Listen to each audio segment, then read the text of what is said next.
So today we will be starting defecation. Right? So defecation defecation is the sequence of process in which the fecal materials they are expelled from the gut. Right? So the sequence of events of defecation are as follows. So as the rectum fills with the fecal material, it contracts the internal anal sphincter. The external anal sphincter relaxes. Okay, internal and external anal sphincter relaxes. Okay, so if there is desire for defecation, then it can be voluntarily contracted. It can be voluntarily inhibited by contraction of external anal sphincter. Okay, if there is desire for defecation, it can be voluntarily inhibited by contraction of external anal sphincter. For defecation reflex to occur, there must be relaxation of internal anal sphincter as well as external anal sphincter. Okay, internal anal sphincter and external anal sphincter must be relaxed.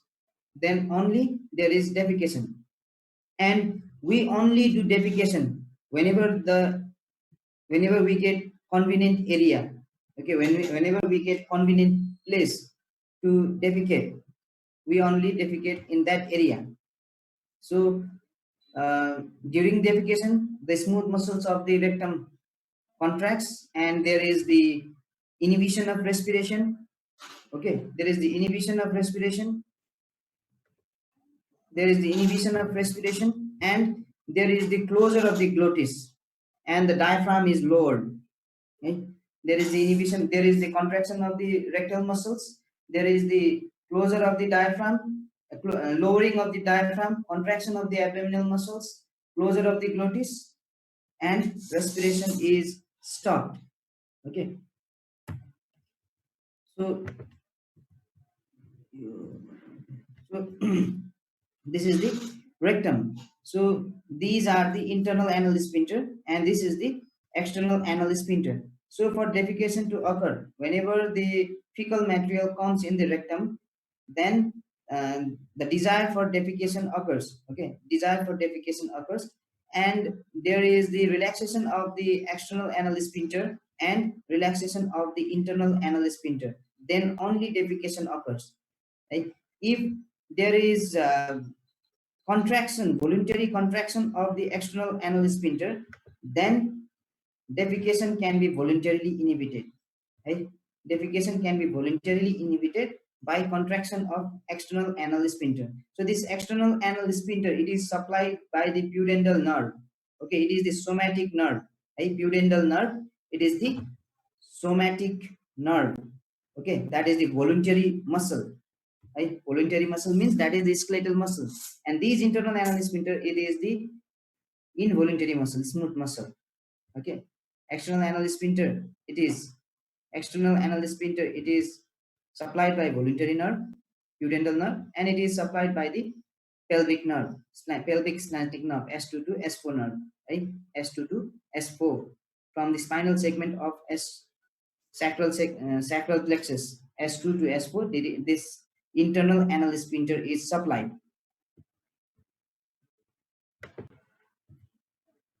So during the defecation, okay, during the defecation, there must be relaxation of this puborectalis muscle.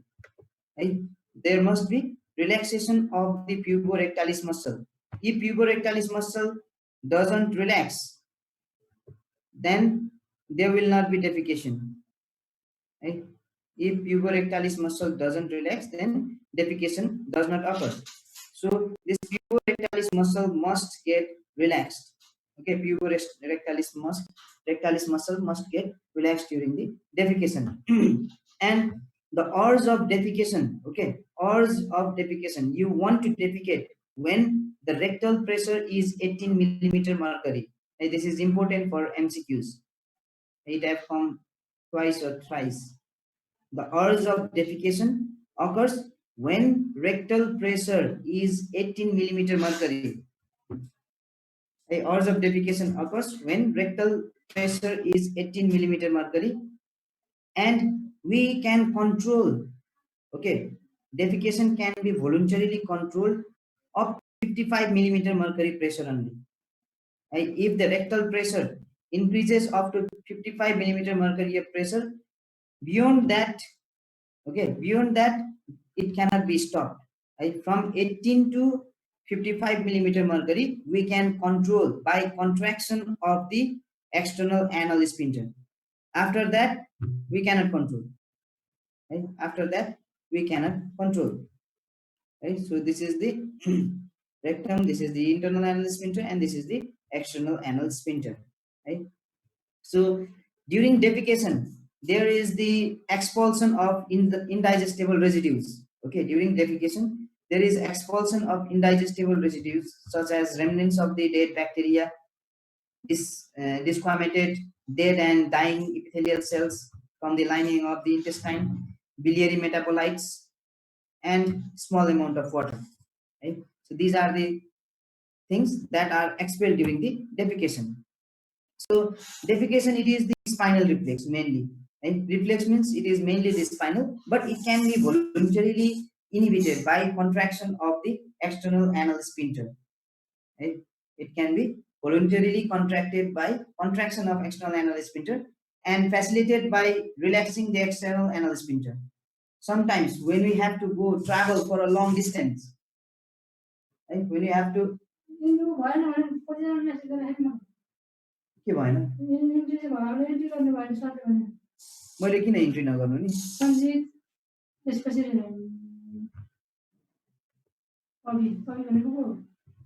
आएकै छैन त यहाँ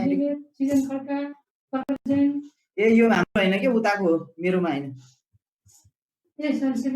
उताको हो कि मेरोमा होइन मेरो यो second year हो मेरो थर्ड इयर पुगिसकेको क्लास हो मलाई कहाँ छैन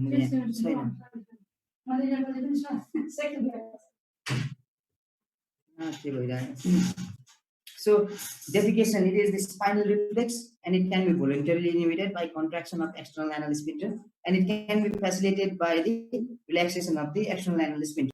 So when we are going for a long distance, when we are going for a long distance, and when we are traveling, then at that time we go early we go to the washroom early. So that we are voluntarily relaxing the external anal sphincter and defecation to occur. So we are voluntarily contracting the abdominal muscles, we are voluntarily inhibiting the respiration, we are voluntarily lowering the diaphragm so that defecation occurs. So the process of defecation is whenever there is distension of rectum with feces, then there is relaxation of the internal sphincter, then there is relaxation of the external anal sphincter. Okay, and the rectal pressure, it must be 55 millimeter mercury. Okay, rectal pressure, it must be 55 millimeter mercury, and after that there is defecation reflex. Okay, there is contraction of the there is contraction of the abdominal muscles during this phase. There is contraction of the abdominal muscles, the diaphragm is lowered. Okay, diaphragm is lowered, and respiration is stopped, glottis is closed. Okay, respiration is stopped, glottis is closed. So during straining, the pelvic floor goes 1 to 3 centimeter down. There is relaxation of the puborectalis muscle, there is relaxation of the external anal sphincter, and there is relaxation of internal anal sphincter. Right? So this is the puborectalis muscle. Right? This is the puborectalis muscle. So last exam also defecation reflex had come. Okay, so all of you please focus on this defecation reflex and vomiting reflex. Both are very very important. So so whenever the feces fills the rectum, then the receptors from the rectum, they send impulses to the spinal cord. Okay, they send impulses to the spinal cord, S2 to S4 segment. Spinal cord send information to the brainstem, and brainstem send back that impulse to the S2 to S4 segment, and there is contraction of the descending colon, sigmoid colon, and rectum. Okay, there is contraction of descending colon, sigmoid colon, and rectum, and there is contraction of the abdominal and thoracic muscles, and which produces the relaxation of the internal anal sphincters and relaxation of the external anal sphincter, and the feces comes out. Okay, right? So this is the defecation reflex. So whenever there is the full of sensation of the rectum, from the rectum, receptors send information to the spinal cord. The information also goes to the brainstem. We see the favorable area for defecation. Then we then there is the contraction of the abdominal and thoracic muscles.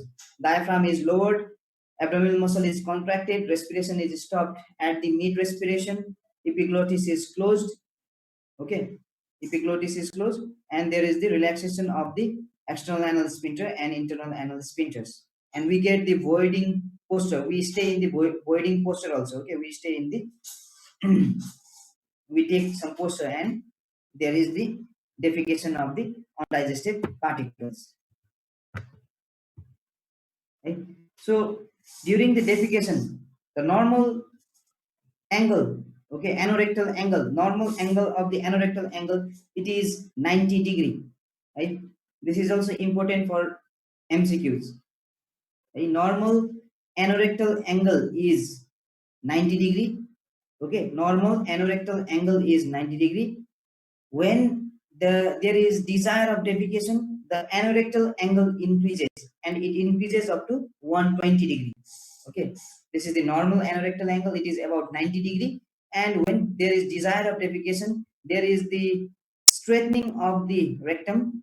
There is the relaxation of the puborectalis muscle. The pelvic floor is lowered, and anorectal angle is increased. This is the normal pressure of about 18 millimeter mercury, and this is the pressure of about 55 millimeter mercury. When 55 millimeter mercury pressure is reached, then there is the relaxation of puborectalis muscle, there is the descent of the pelvic floor, and there is the increase in the anorectal angle. Okay, anorectal angle is about 120 degree whenever there is desire of defecation. Now vomiting. Now vomiting. A person was taken to the hospital.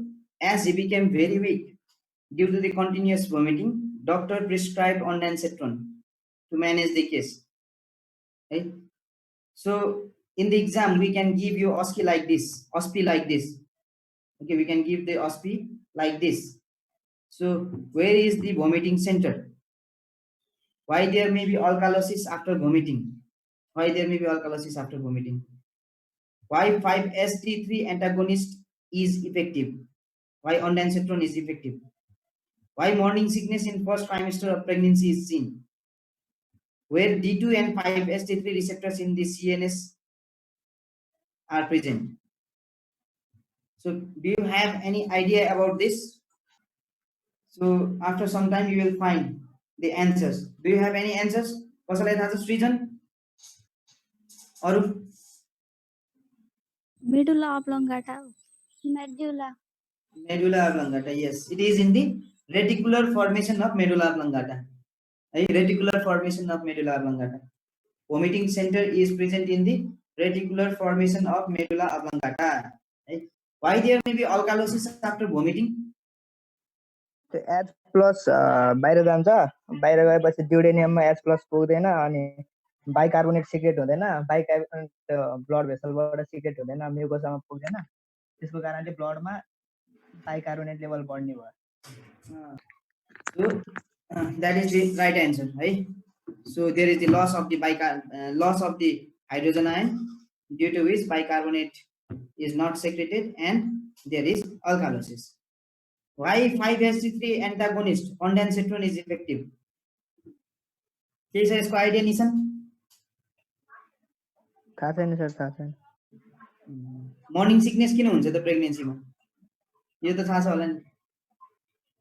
त्यो पनि थाहा छैन हैन. D2 र 5-HT3 receptor कहाँ हुन्छ त्यो पनि थाहा छैन हैन. ल ठीक छ, we'll come to know about that है त.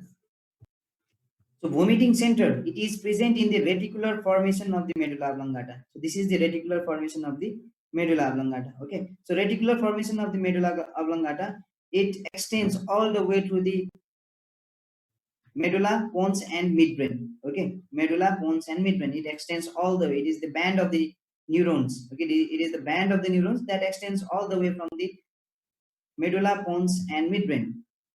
Right? So it is present in the reticular formation of the medulla oblongata. Right? It is present in the reticular formation of the medulla oblongata.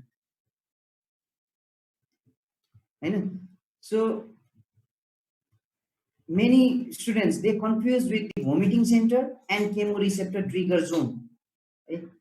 Most of the students they they get confused with the vomiting center and chemoreceptor trigger zone. So vomiting center is present in the reticular formation of the medulla oblongata. Right? Vomiting center is present in the reticular formation of medulla oblongata. Chemoreceptor trigger zone is present in the area proxima. Right? Chemoreceptor trigger zone it is present in the area proxima. Right? This is the area proxima. From the area proxima, the fibers goes to the vomiting center and there is the act of vomiting. Right? This is the chemoreceptor trigger zone. Chemoreceptor trigger zone is the area proxima. It is located in the floor of fourth ventricle. Okay, this is the floor of fourth ventricle. So it is located in the floor of fourth ventricle. Right? So it is chemoreceptor trigger zone is present in the area proxima here. Vomiting center is present here, right? In the medulla oblongata, reticular formation of the medulla oblongata.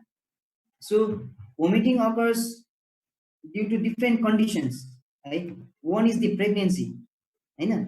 One is the pregnancy. So during the pregnant condition, the HCG hormone is increased. Human chorionic gonadotropin hormone is increased.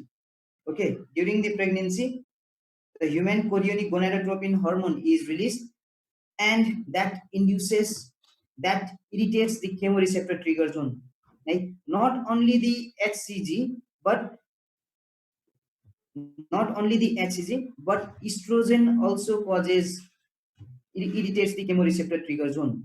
Okay, right? During pregnancy, the effects of HCG and estrogen both causes the stimulation of the chemoreceptor trigger zone. Chemoreceptor trigger zone, once it becomes stimulated, chemoreceptor trigger zone, it is it stimulates the vomiting center. Then there is the nausea, there is the dilatation of the pupil, there is salivation, there is the outbreak of sweat, there is retching, sound is produced, paleness, and there is the antiperistalsis from the upper GI tract. Okay, there is the antiperistalsis from the upper GI tract. There is the contraction of the abdominal muscles, which increases the abdominal pressure, and there is vomiting. And there is the closure of the glottis, so that the food particles doesn't goes into the trachea. Okay, right? Then different types of the toxins, medications, toxins, pain, radiation therapy, they also stimulate the vomiting center. Right? Whenever we smell, whenever there is touch in the posterior part of the pharynx or tongue, then vomiting reflex initiates. Okay, then vomiting, there is vomiting.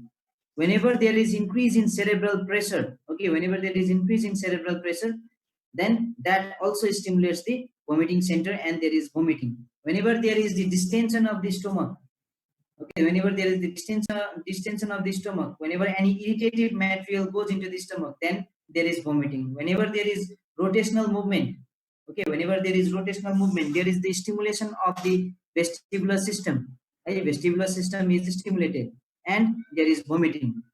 Right? Whenever we travel, right? Whenever we travel, then we due to the movement of our eye, you know, whenever we travel in the bus, then due to the constant movement of our eye, there is the stimulation of the vestibular system. This one is the vestibular system. Okay, so utricle, saccule, and semicircular canals, they are stimulated. If there is excessive stimulation of the utricle, saccule, and semicircular canals, then that will lead to the vomiting.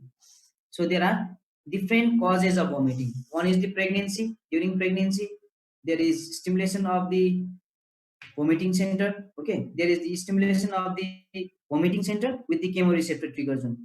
Okay, There is stimulation of the vomiting center with the chemoreceptor trigger zone. Due to medications, toxins, pain, irradiation, vomiting center is stimulated.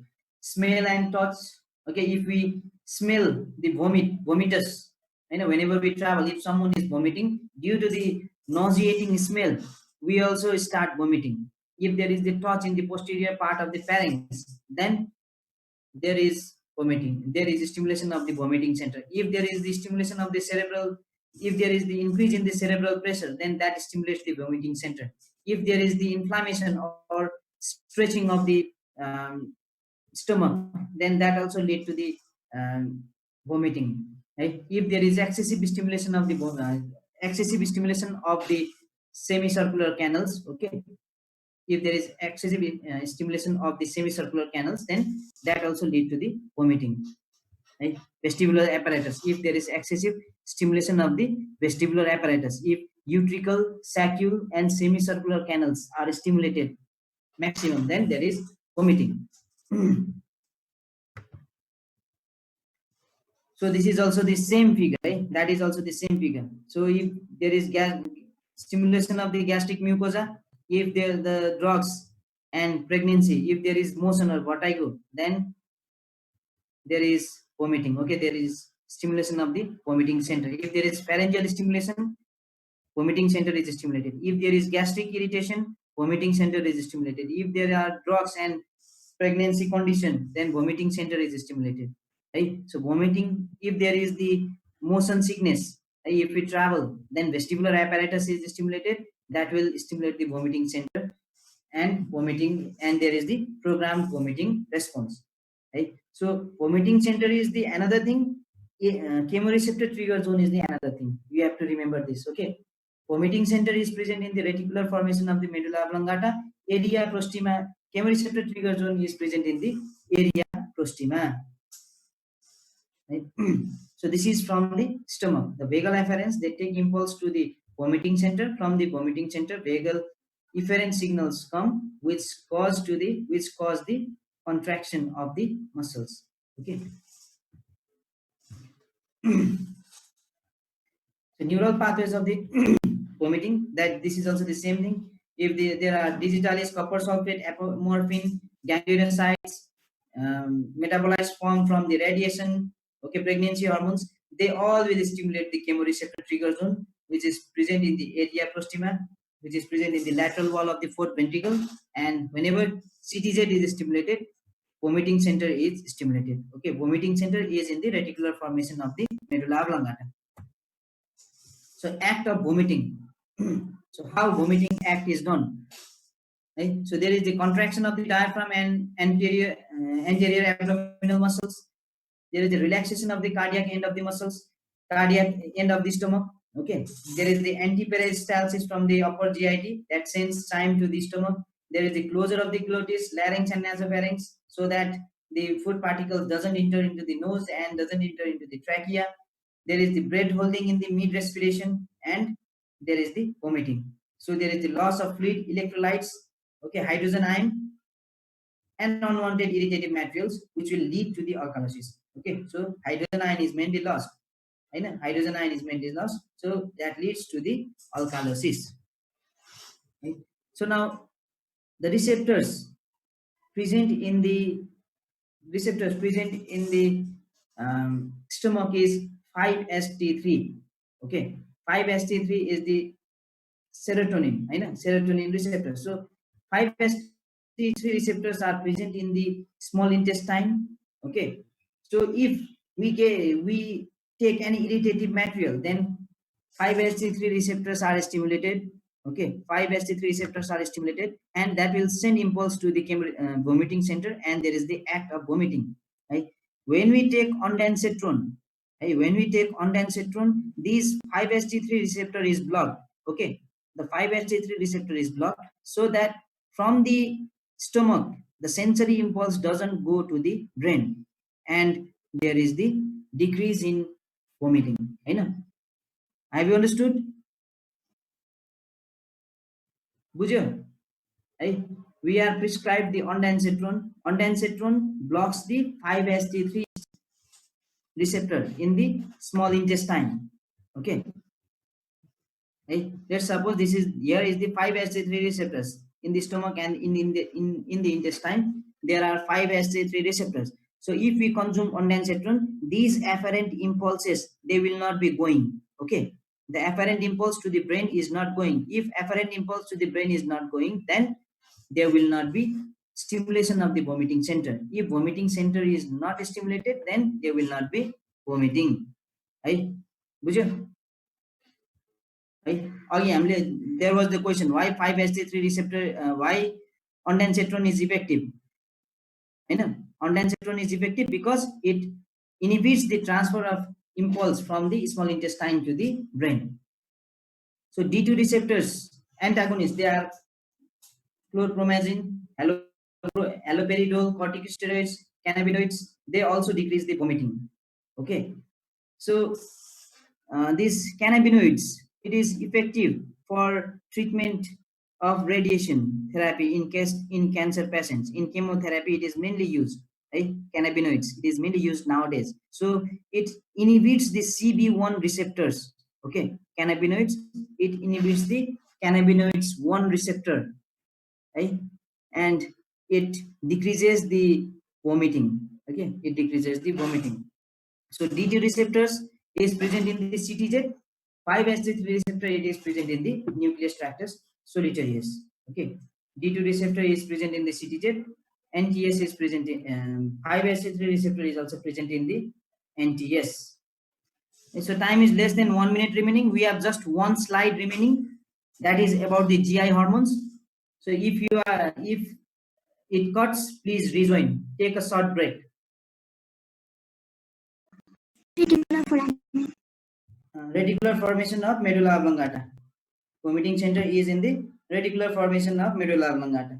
Why there may be alkalosis after vomiting? Due to the loss of hydrogen ions in the bone. Like that bicarbonate is not secreted, which leads to the alkalosis. Mainly acid loss by the alkalosis. Right? Why 5-HT3 antagonist ondansetron is effective? Why ondansetron is effective? 5-HT3. It blocks receptor. It blocks the receptor. It blocks the sensory impulse from the GI system. GI system बाट sensory impulse लान दिँदैन. Right? So 5-HT3 receptors are present in the small intestine also, and there is the block of the sensory impulse going to the brain. Right? There is the block of sensory impulse going to the brain, due to which ondansetron consumption of ondansetron is effective. Why morning sickness in first trimester of pregnancy is seen? Stimulation of HCG and estrogen, combined effect of HCG and estrogen. Okay, due to the combined effect of HCG and estrogen, there is morning sickness in first trimester of pregnancy. Okay? Due to the combined effect of HCG and estrogen, there is morning sickness in pregnancy. Where the D2 and 5-HT3 receptors in the CNS present? D2 कहाँ हुन्छ? अघि भर्खर पढाएको थिएँ नि. D2 is CTZ. CTZ. CTZ and 5-HT3. Where is the 5-HT3? Nucleus tractus solitarius. Solitarius. D2 receptors is present in the Sir. हजुर यो आँकको आइ गरे के यो दिक्क हुने गरेर. हजुर कमला बोलेको हो. Sir, त्यो न्युरल पाथ चाहिँ फेरि एकचोटि भनिदिनु न भनेर. न्युरल पाथवे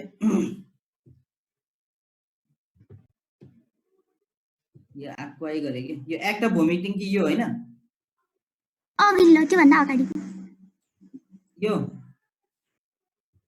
यो अझै अगाडि यो हजुर. सो एकैछिन है त यहाँ आँकको आइ गरे के यिनीहरू एउटै दुईटा नाम भएर आएको छ जोइन पनि हुँदैन. So pregnancy ko belama, whenever there is pregnancy and these medication toxins, they will stimulate the chemoreceptor trigger zone. Right?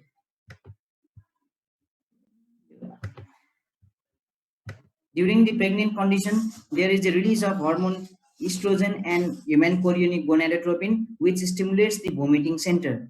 Different types of the medication toxins stimulate the vomiting center and uh, stimulate the chemoreceptor trigger zone with the vomiting center. Okay. First, they will stimulate the chemoreceptor trigger zone, then vomiting center is stimulated. Once vomiting center is stimulated, it will cause the antiperistalsis from the upper GI tract. Okay, it will cause the antiperistalsis from the upper GI tract. There is the contraction of the duodenum, there is the contraction of the abdominal muscles, abdominal pressure increases, and there is the act of vomiting. Right? When we hear about the vomiting, right, when we listen to the retching sound, whack whack गर्छ नि हैन, that is the retching sound. So when we hear about the retching sound, when we feel the smell, hey, when we feel the touch in the posterior part of the pharynx, then that will also stimulate the vomiting center. Okay, that will stimulate the vomiting center, and that will increase. Holerated means that will increase.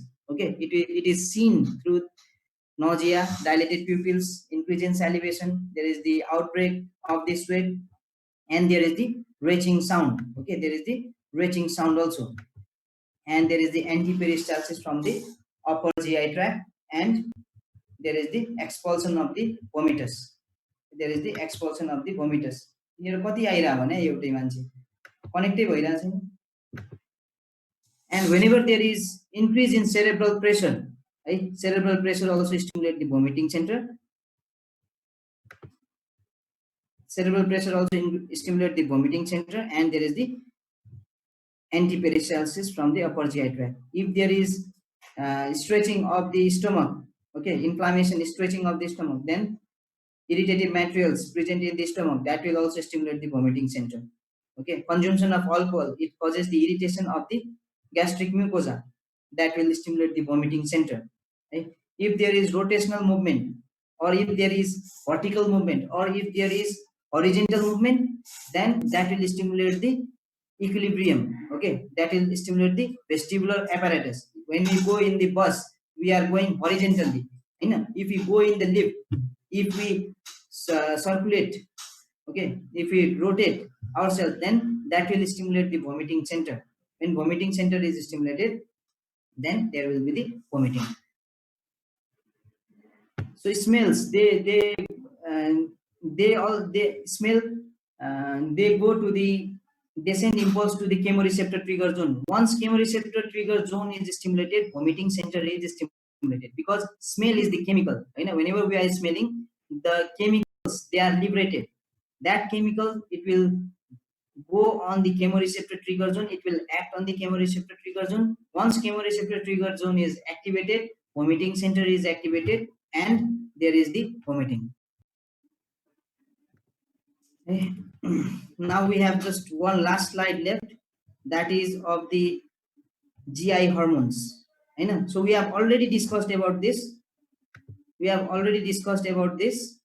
Though it is the last class, so I'm just telling some of this.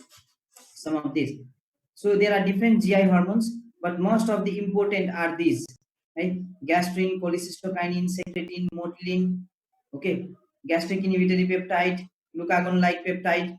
These are the most important. So gastrin, it is secreted from the G cells. Okay, it is secreted from the G cells. I know. And the stimulus for the release of the gastrin is peptides, amino acids, and neural reflex. The primary target of the gastrin is the enterochromaffin-like cells and parietal cells. The primary effect is it stimulates the gastric secretion and gastric mucosal growth. Okay, it stimulates the gastric secretion and gastric mucosal growth. It is inhibited by the somatostatin. Then second one is the cholecystokinin. So cholecystokinin, it is stimulated when there is presence of fatty acids and amino acids in the duodenum. Okay, it is secreted by which cell? Cholecystokinin, I cells. I know. Cholecystokinin, it is secreted by I cells, and it is the stimulus for the release is the fatty acids and some amino acids. Whenever cholecystokinin is secreted, it causes contraction of gallbladder and relaxation of sphincter of OD. Okay, it stimulates contraction of gallbladder, relaxation of sphincter of OD. It increases the pancreatic enzyme secretion and it inhibits the gastric emptying. Okay, it increases the pancreatic secretion, pancreatic enzyme, and it inhibits gastric emptying. Then secretin. Secretin is secreted by the S cells. So stimulus for secretin release is whenever there is presence of acidic chyme in the small intestine. Okay, whenever there is the presence of acidic chyme in the duodenum or small intestine. So primary targets is the pancreas and stomach. So it stimulates the bicarbonate secretion from the pancreas and it inhibits the gastric emptying as well as acid secretion. Right. Then motilin. So motilin, it is secreted by M cells, right? M cells. So it is stimulus for release is it is released during the fasting period or interdigestive period. Okay, it is released during the fasting or interdigestive period. So the primary target is the gastric and intestinal smooth muscles. Okay, gastric and intestinal smooth muscle. So it helps in sweeping the gastric and in small intestinal contents so that it can prepare for the next meal. Okay, motilin, its effect is it helps in sweeping the gastric and in small intestinal contents so that it can prepare for the next meal. So it is inhibited by eating. Okay, secretion of motilin is inhibited by eating. Then gastric inhibitory peptide. So it is stimulus for release is glucose, fatty acids, and amino acids in small intestine. So it helps in releasing the primary target is beta cells of pancreas. It helps in releasing the insulin. Okay, so that glucose, fatty acids, and amino acids can be uptaken, and it inhibits the gastric emptying also. Glucagon-like peptide.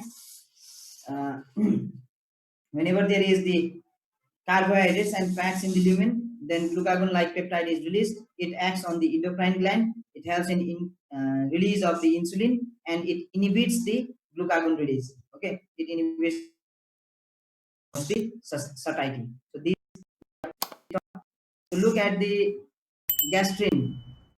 Right? So gastrin, it is secreted from the antrum, right? Antrum, duodenum, as well as jejunum. Right? Look at the narrowing of the arrow. Right? Look at the narrowing of the arrow.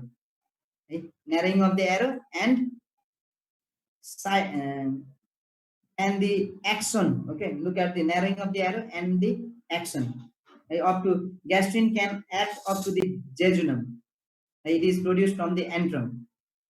Cholecystokinin, it is produced from the antrum. Okay, it is produced from the pyloric part as well as duodenum, and it acts up to the terminal ileum. Okay, cholecystokinin, it acts up to the terminal ileum. Secretin, it is also the same part. Hey, secretin, it is also the same part. It acts up to the terminal ileum. Gastric inhibitory peptide, it is secreted from the here pyloric part of the stomach, and it acts up to the jejunum only. Right? Then motilin, it is also secreted from the pyloric part and it acts up to the jejunum. Okay, so this much for today.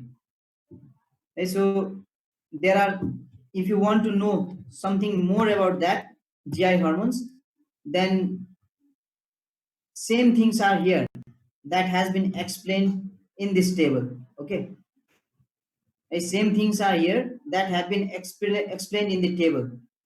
Right, same things are here. So this much for today. All the best for your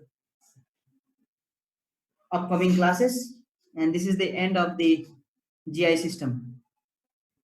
Right, this is the end of the GI system. All the best for your upcoming classes, and I will not be meeting for you up to 3-4 months. Hey, I won't be meeting. I will not be taking all the systems. Thank you, class. Yes, serotonin receptor होइन र sir यो यिनीहरू serotonin त्यो serotonin receptor त 1 2 3 देखि 7 सम्म हुन्छ हैन हुन्छ, तर mainly 5-HT3 मा काम गर्छ के 5-HT3 ले चाहिँ इम्पल्स चाहिँ ब्रेनमा लाने गर्छ. हामीले जुन क्यानाबिनोइड क्यानाबिनोइड्स लिन्छौँ नि, क्यानाबिनोइड्सले पनि 5-HT1 receptor of the area प्रोस्टिमामा काम गर्छ है। That is the recent advances हैन। जुन क्यानाबिनोइड्सले कसरी भोमिटिङ इन्हिबिट भनेर भन्दाखेरि that acts on the CB1 receptor and 5-HT1 receptor of the area prostima, right? And that decreases the vomiting.